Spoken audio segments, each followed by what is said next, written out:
Remote start not working on your Mustang GT? You're not alone. The remote start on your Ford Mustang GT is a great feature when it works. But sometimes you press the button and silence. Here's what might be going wrong. First, check your Mustang's hood. If it's not fully closed, the remote start won't activate for safety reasons. Next, see if any doors are open or if the trunk is ajar. Remote start needs everything locked up tight. Another common issue is your Mustang's key fob battery. If it's low or dead, the signal won't reach your car. Try replacing the battery. It's a quick fix. Also, look at your check engine light.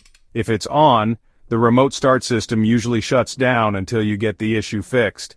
Don't forget about fuel. If your tank is low, remote start might not work to keep you from running out unexpectedly. Finally, remember, remote start only works in park. If your car's not in park, it's a no-go. Most problems are quick to solve, but if remote start still won't work, check your owner's manual or have a pro take a look. That's it. Now you know why your Mustang GT remote start sometimes fails and how to get back on the road fast.